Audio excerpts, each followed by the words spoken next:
16th, mid-November. I'm delighted to be joined today by Peter Maguire, CEO of XM Australia, Chris Wood, who is CEO of Savanara, and Ahmed Mehdi from the UK, from the Oxford Institute of Energy Studies. Thank you, gentlemen, for joining us this morning. We've obviously just emerged last week from finally COP26, signed some kind of declaration. The main headline coming out of that was many things, but one of them was how coal, India and China pushed for last-minute revision down of not sort of necessarily phasing out coal, but phasing it down. And we'll get onto that later. Peter, let's just start with markets. This week you had the Energy World meeting last week in countries at COP26. We've got the industry descended on Abu Dhabi this week, being allowed into ADIPEC, whereas they weren't really welcomed at COP26. And the comments coming out yesterday from energy ministers in the Gulf, from Saudi, Kuwait, the UAE, on the oil price situation. But our top bulletin today, if you look at there on our Energy News Digest, is oil prices drop on demand, worries and rising supplies. They've been softening for a week or more. So are we going to see that continue? Well, good afternoon, everyone, or good morning, or wherever you are. Well, I think it was probably just a bit exhausted. I look from a trading perspective, it's back at 83 Brent, WTI sitting at 81.5 bucks. That was exhausted to the upside. It took a little bit of that steam out. The smart money ran to gold over the last week and a half. It's up best part of 100 bucks an ounce, bit over.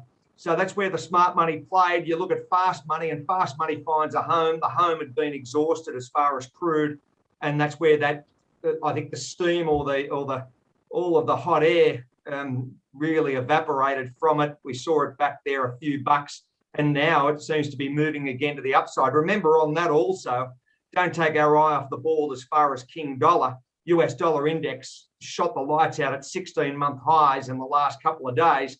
And we saw about a 95.5 handle. Who could have imagined it? So when we think about what we've experienced over the last couple of years, we've gone from 103 to 89, back to 95.5.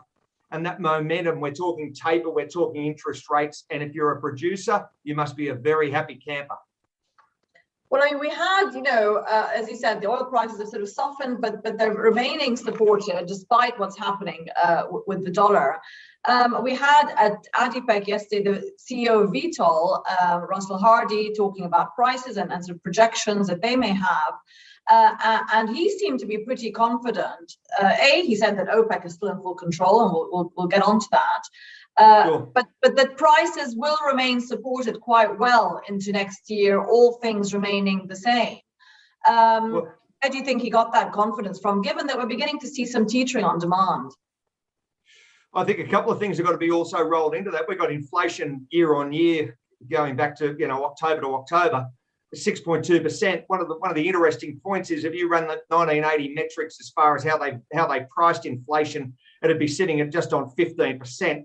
So it's a frightening scenario for the consumer. The hurt to the wallet and the purse is just enormous. And you've got asset price appreciation, you've got higher food, energy, and you name it, nearly every utility, insurance being bid up. So the consumer's really being hit and strangled. Now, that really impacts, I think, many different components of any economy. But when we look at just how much with a COVID environment and where we're going as far as moving forward, to think that we've got many analysts saying a $90 handle and possibly even running out to a 121, moving up really 50% from here is frightening. So I don't know where 2022 plays, because when I look back over the last year and a bit, I've been down 40 bucks and I've been up to as far as 85 and everything in between. Okay, well, let's talk a bit, Ahmed, let's go to you and talk a bit about a sort of OPEC policy, at least what can be controlled, which is OPEC controlling its supply as it has been, for the last 18 months, in reaction to what the demand picture looks like. And they are continuing to say that despite the peak, obviously, in the peak, the lack of supply that we've had the last few months, the crunch, the supply crunch, and the rise in gas and oil prices, that things are still under control. and that they have indicated, even as recently as yesterday, that nothing's going to change in terms of their planning. Where do you see that going in 2022? I mean, do you see them start to respond to US demands and other consumers consuming demands to actually add more oil if we see a need? Yeah, good morning, Diala, and good morning, Peter and Chris. I think it's important just to say how the current situation, this will fade as we move into 22 in terms of the pressure on OPEC Plus relating to increasing more from the US, that is, but also in the context of OPEC Plus decision making. I think it's important just to say a few things. One is how this pressure, obviously, Peter talked about inflation, but also there is also now a question mark as to, even if OPEC Plus were to increase supply, whether that would actually lead to any easing of the pressure on petroleum product prices, particularly US gasoline prices. And so the current decision making within the US around SPR release and potential ban on exports, is not really going to be an effective way of addressing that.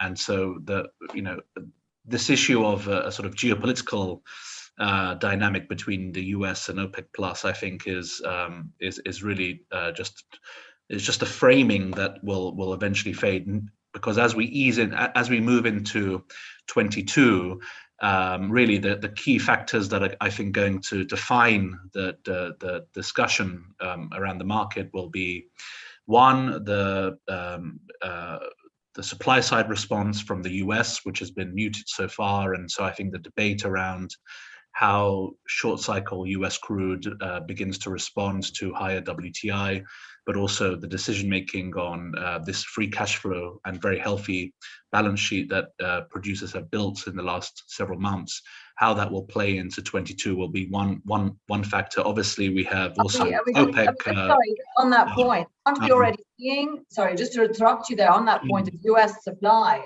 I mean, have we not seen surprisingly higher figures than expected in November of production out of the US?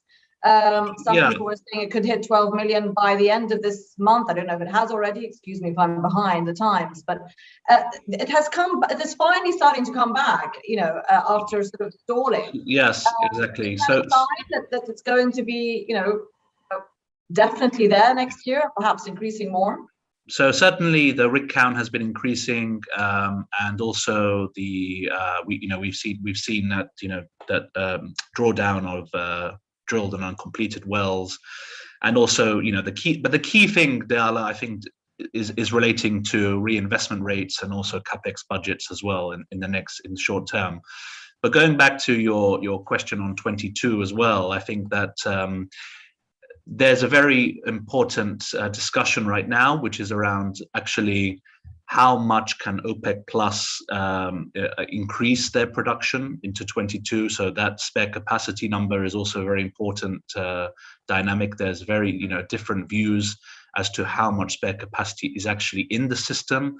Unlike so that's one factor that will be very important, and also that plays into this issue of, whilst OPEC Plus is ready to defend the market during a downturn, and when there are significant disruptions to demand, it's really about the upside and how they manage price, the price risk on the upside. And even though there has been pressure to sort of increase supply, I think it's very important to recognize that it would cause significant problems really for the Saudi oil leadership to start reallocating quotas, eating into others' quotas, trading into those who cannot supply enough, particularly West African producers. So I think the supply side, the supply side part of the equation, particularly OPEC Plus spare capacity and that US supply side response will really be key factors,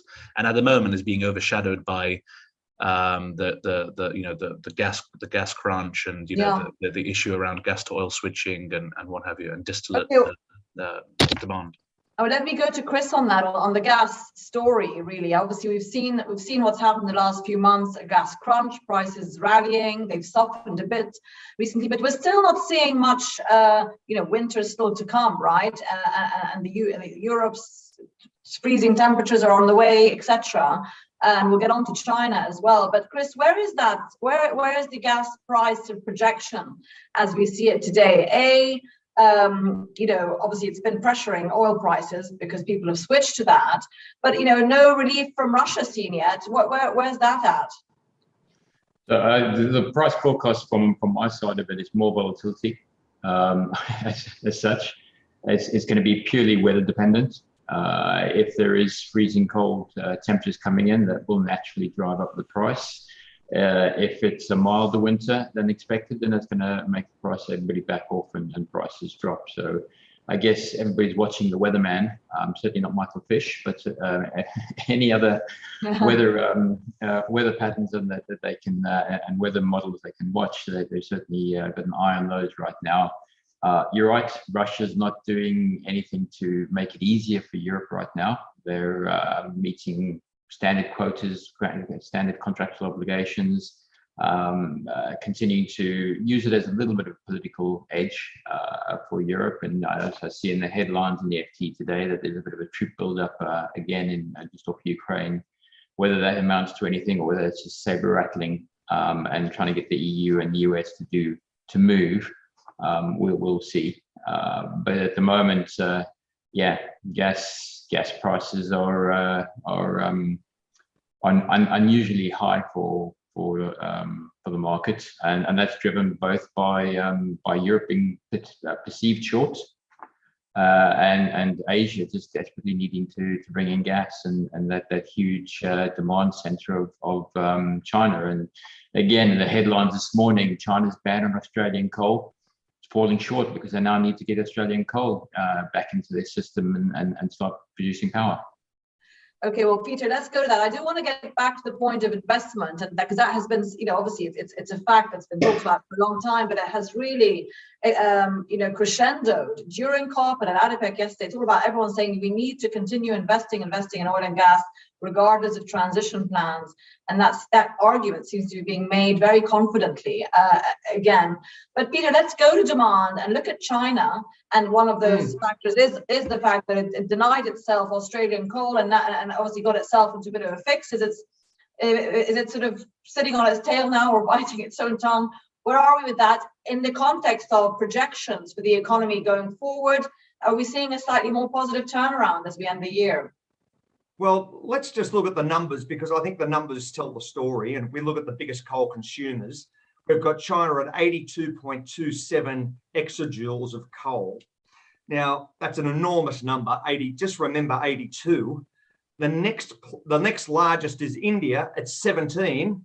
Then we've got the United States at 9, Japan at 4.5, South Korea at 3, and Indonesia at 3.2, Russia at 3.2. So when you've got 3 to 17 as the headline numbers for those major economies, and then that's nothing else in between to 82 for China, then we can understand and appreciate their addiction to coal and coal-fired power plants. So really, there's no other player in the market. They're consuming their own, and then because as far as export, they don't export, and Australia exports 9.25 tons, exajoule tons.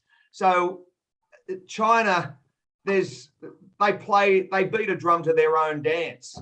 And what do you really say about that? That's just the reality of the numbers. As I said, the numbers don't lie. And I mean, just looking at sort of what's happened on sort of economic policy in the last sort of week or two, as the sort of Evergrande thing starts to diffuse a little bit. It's not over, obviously, but again, the strict, stringent policies seen early this year by the government are starting to soften a little bit, at least temporarily, to try and relieve the crunch, if you like, the supply crunch that China's had with energy, the factories that face problems, etc. Do you see that continuing into 2022, or and the whole sort of coming down on certain sectors in the economy? Where are we at with that? Well, if we just look at if you mentioned Evergrande, so let's just examine quickly the numbers, and I can nearly recite these. I haven't written anything down. You've got an industry, the property industry is 62 trillion with a T, dwarfs every other property market in the world. You've got 11 trillion with a T, unsold inventory. That equates to about 90 million with an M, 90 million apartments. So that gives us an idea. Then you've got the debt structures associated with Evergrande, and then you've got a third of it's just about 30% of their GDP as property. So all of those components and all of those players that make up that large sector of their economy, how many other Evergrandes are there? And then who are the debt lenders, or who's lending the money? And you've got, I believe, about 180 banks globally, and you've got 121 domestically that make up the footprint as far as who's supplying the capital for Evergrande. So if this does unravel, and I think it'll take time, how many other players out there have a similar debt structure? And then you're looking at what happens as far as the domestic economy internally in China, and naturally how we look at the debt holders across the globe and what impact it has to their business models moving forward. So yeah, I don't think we're out of the woods yet. I think 22 could be a very, very shaky year, and I feel as though volatility will be a key component as far as trading. Okay, and so all the more reason, Ahmed, for OPEC to be very cautious, to continue with this cautious policy, i.e. in terms of what's going to happen to demand for its oil. And I just want to go back to just on the point of, OPEC supply. Obviously, we know who has got spare capacity today and who could possibly add more oil. But this question over those other countries and members who are still sort of trying to get their output and their quotas met, such as Nigeria, Angola, etc. There has been a little bit more confidence and comments that I've read recently that, Libya, Nigeria, etc., they're all going to get their act together by the first quarter, and then suddenly we'll see all that oil that was missing from them on the market. Iraq, obviously, being one of those which has certain issues with its exports. So just give us an update on that in terms of, if that quota issue is going to be resolved for those countries who've been falling behind. Yeah, so as I mentioned, I think that this is also playing itself out interestingly when we look at the trading and pricing side of things as well, because effectively we're also starting to see a situation where, the sweet sour imbalance is also taking place as more OPEC crude, and effectively, that sort of muted response on the sweeter side of the barrel, particularly from West Africa as well. So, if just looking at the numbers as well from West Africa, Nigerian production around about 1.38, 1.39. Still about 265,000 barrels a day below its quota. There's always these operational setbacks taking place, and actually, it's not necessarily down to maintenance, but as mentioned by some, in West Africa, there are severe issues relating to sabotage, pipelines, operational force majeure, as we saw with Focados, earlier this year. Likewise, Angola, very significant decline, which has, a mature offshore asset base. These are very important. Uncertainty is still there. There's no sort of light at the end of the tunnel of that sort of supply coming on as soon as the first quarter.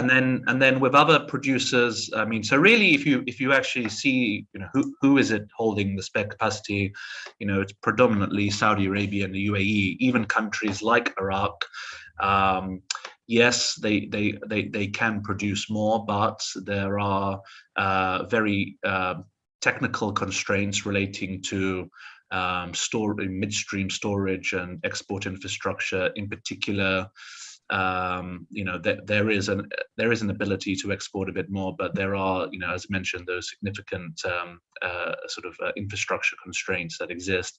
So really, I think the point is, as I mentioned earlier, whilst we have these this dynamic, it's important to understand that the ingredients to make that made the OPEC Plus deal come alive, and in particular how Saudi Arabia has navigated the market throughout 2021, in particular with voluntary cuts, and then that, when the market is in a problem, the ability to actually for Saudi Arabia to come in and provide a voluntary cut is actually gains consensus immediately. But obviously, when you're on the upside and you've got that spare capacity issue, it's going to become a more delicate question whether those producers with spare capacity can eat into those who cannot produce. So that this will become more of an issue, particularly if, as you say, demand is going to be really important as well into next year. Okay, we just saw the survey question that we put up for everybody, which is, when will that sort of extra supply and quantity start to really cast a bearish tone on prices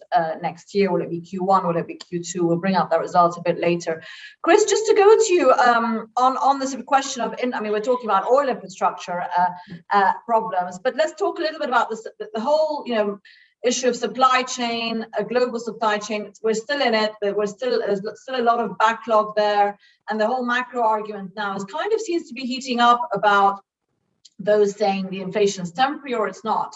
Some still arguing very much that, it is a temporary thing simply because of the supply chain problems versus, a long-term inflation worry. Your views on that? Again, who has the stronger argument today? Is one getting stronger than the other?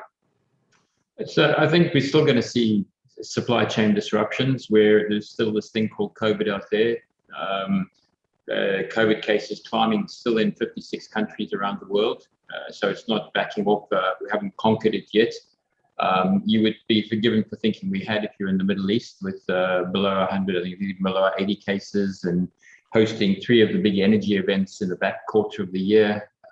So it's a bit of a mixed bag. But if you start to look across the piece, and I look at my heat map here on inflation rates, I don't see a single green square anymore. It's all red, red, red. So it's all going above forecasted levels, which is going to start thinking, well, do we start putting the handbrakes on? Is it a supply chain? And yes, it is. It's supply chain driven at this stage. I remember in Q1, Q2, I was making the comment saying, please start thinking about your Christmas presents now, because there are going to be supply chain shortages towards the back end of the year. And here we are still talking about those supply chain shortages. I expect that'll continue well into Q1, and that will continue to cause inflationary concerns and inflationary pressures, which will get the central banks thinking about what they need to do. Well, Peter, will the central banks now, given what we're continuing to see, will there be an argument to be made by them or for them to act on the fact that, no, even if it is temporary, let's act now for a year or so and try and slow things down, slow these prices down, and then have a position from which to retreat afterwards. Do you think that will come into Fed policy or even central bank policy elsewhere? Well, look, certainly you would think it should, and the ratcheting up of rates, how aggressive any central bank's prepared to be. The mortgage pain out there on Main Street is enormous, and the debt loads that the average consumer is holding, certainly if I use Australia as a test case, are extraordinary. And I do a little bit of work on a Saturday with a real estate firm, and I sat on the board there, and it's a local firm on the eastern beaches of Sydney, about 8 kilometres from the city. And we went to an auction, just to give everyone a heads up, 2 auctions I've participated in over the last month. Both these properties sold within the last 12 and 14 months, and they both were up between 45 and 55% capital growth. So in a negative interest rate or a zero interest rate environment, that's frightening. And you can imagine the debt that families are holding. And now you've got many families that are stressed and issues as far as the performance of naturally moving forward, the growth of real estate. Do we see a correction? And that's what central bankers are very mindful of. Start ratcheting rates up, and how's that going to impact their domestic economy? The hurt factor on Main Street as far as the debt levels. Many companies are performing fairly poorly. I'm talking small companies in Australia. And it's going to be quite fascinating how it plays out. Chris, let's talk a little bit about what I mentioned earlier, which is the calls, to invest in oil and gas. That is an absolute must. You had, CEOs of BP saying that just this week at COP20. There were certain proponents for that. See large consumers saying that has to continue. And again, in ADIPEC yesterday, quite a few comments of, this transition will happen, but it is essential that we continue to invest in oil and gas. Otherwise, we're going to face oil prices above $100 consistently by the mid-decade. Do you think that argument on investment is getting through? I mean, what's it going to take to actually see companies start to make that commitment to invest more in solutions for clean gas and more production? Well, look at the headline this morning: Shell moving its head office. So that's a big signal that they're firmly committed to managing the transition effectively and not just closing the door and looking at the future. And I'm very glad to see that the rhetoric has evolved to a point of everything's going to be hydrogen, everything's going to be renewable, to actually how do we get there? And that was very much what I saw coming out of COP26 was, we have a direction, we have targets for 2050, but we have to get there somehow, and we have to keep investing. We have to keep petchems going to enable to, and that's one of the big areas that I think where oil development will and should be going into is petrochemicals to support the low carbon economy going forward. But the fuels needs to be continued to invest in alternatives, but we need them in the meantime. We look at EV share of the marketplace, hydrogen fuel cells, it's small, tiny, and if you're suddenly shutting the door by 2024, 2026, no one's going to be able to get around, and I don't think voters are going to be very happy about that they have to go back to public transport or walking. So I think people are starting to realize that actually there's a way forward here, which needs the gas, needs a bit of hydrocarbons to keep us going until we get to that point. Okay, Ahmed, just to go to you on supply again and Iran, we haven't mentioned that today. We've got the talks resuming between Iran and the US technically at the end of the month. But a lot of oil pundits not casting much hope there that that's going to really make any impact on supply into the market in the first half of the year beyond where Iranian oil is going today. Would you agree with that? I think that last year it was very much expected that by Q4 of this year, there would be a deal. This is, leading to revisions on balances. I think the important factor, in terms of what we can see in terms of visibility, obviously the higher flat price has led to some, higher amount of Iranian crude in the market. Because it's, some of it, increased buying from the Chinese. But in terms of the geopolitical dynamic, there was a lot of cause for, justified sort of, anxiety around when effectively there would be movement again on the deal. And, even if we assume next year that, a deal is made, it will become more of a core focus, because it does have a material impact in terms of people's thinking of tightness or, what happens particularly with OPEC plus dynamics and the whole issue of spare capacity, which I mentioned.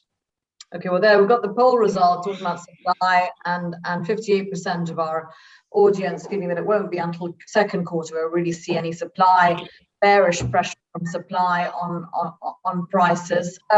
Peter, just to go to you to wrap up for today and looking at the week ahead, the rest of the week, I should say, any figures expected, data of significance to push this market either way?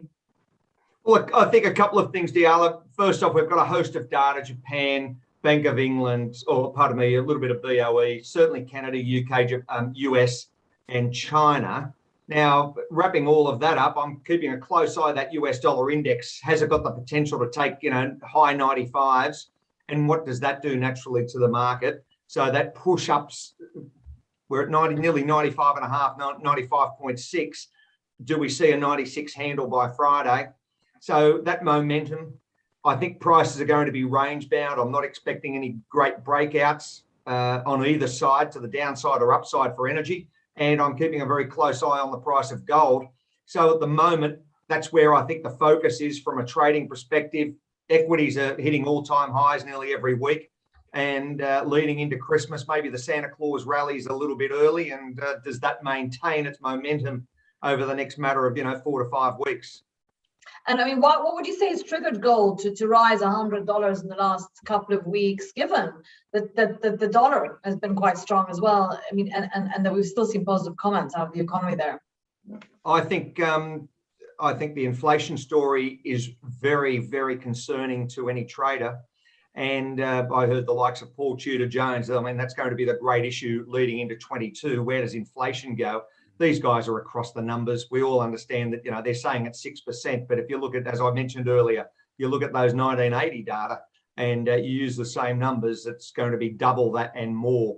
So that's, I think, the reality check. People are buying hard assets, and gold falls into that, certainly to silver.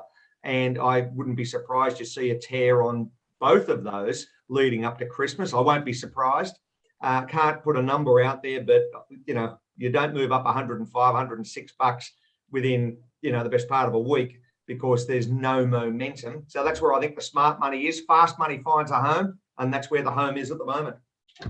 Okay, thanks very much, Peter. Of course, the inflation figures that we've seen come out of the US do not include a lot of factors, which energy included and commodities. So, I mean, as you said, if you factor those in, we'd be looking at much bigger numbers. So, but thank you very much, gentlemen. We've run out of time for today. Peter Maguire, Chris Wood, and Ahmed Mahdi, thank you very much for joining us, and have a good remainder of the week. And for those at ADIPEC in the UAE, it's going to be a busy one. So enjoy, and let's see if any more comments come out of that. Thanks very much, everyone, for joining. Thank you. Thank you, Diala. Bye. Cheers, Chris. Cheers, Ahmed. Thanks. Bye-bye.